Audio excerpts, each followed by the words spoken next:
Hello and welcome to the channel. Just in case you didn't know, this is the Thermomix TM6.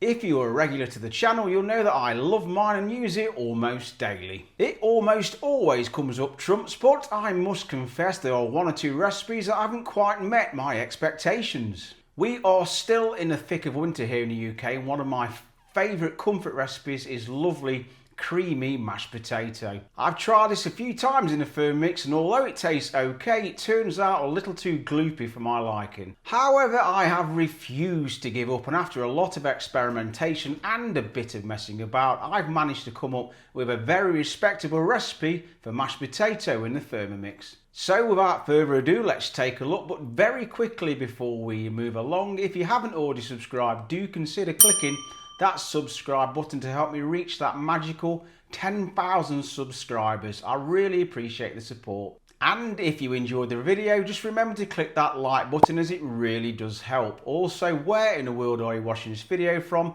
Do let me know in the comments. I'm always interested to know. Okay, here we have about 1 kilo of Mary's Piper potatoes. If you can't get them, any good all rounder will do. This will serve about 4 people, but if you don't use it all up, it freezes reasonably well.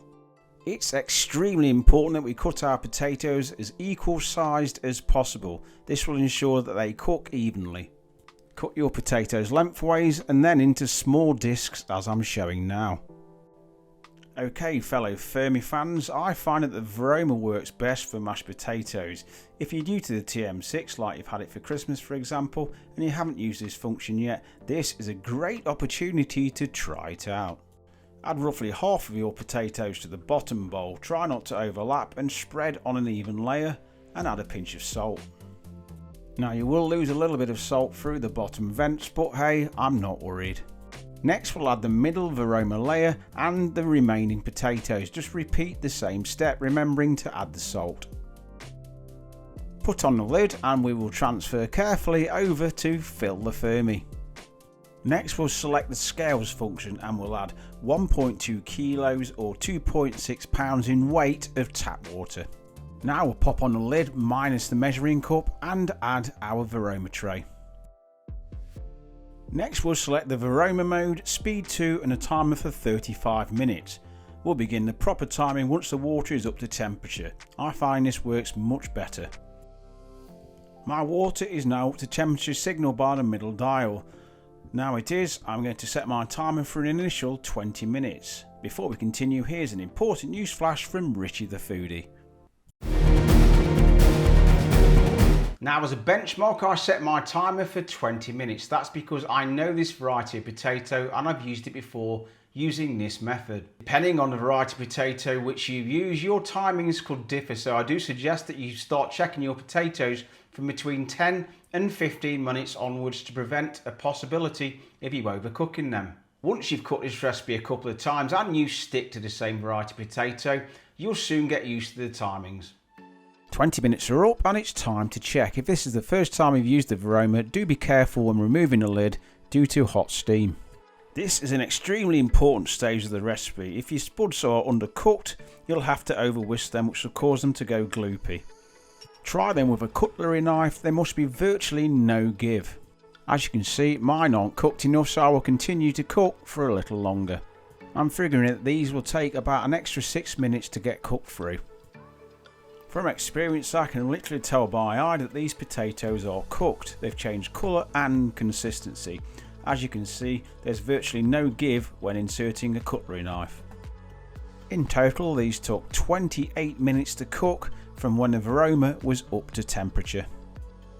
Now you can remove the Thermie tray and set it aside. Empty the water from the bowl, but there's no need to clean it. Return to scales mode and add roughly 120 grams or 4 ounces of milk and 50 grams or 1.7 ounces of butter. You can never have enough butter in your mash.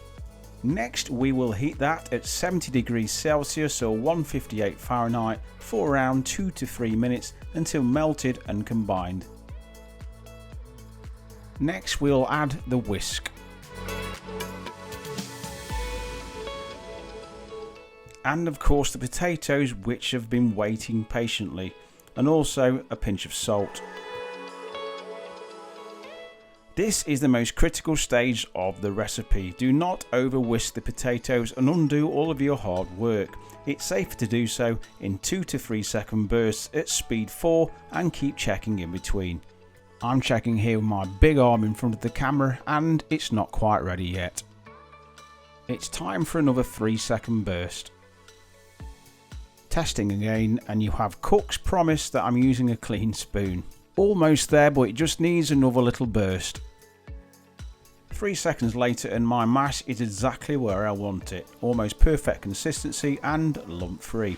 Check for seasoning and serve up. As you might notice that the mash might be ever so slightly overworked for some, now it's on the plate, but it's perfectly fine for me. Having said that, it's still a very good mashed potato made with very little effort.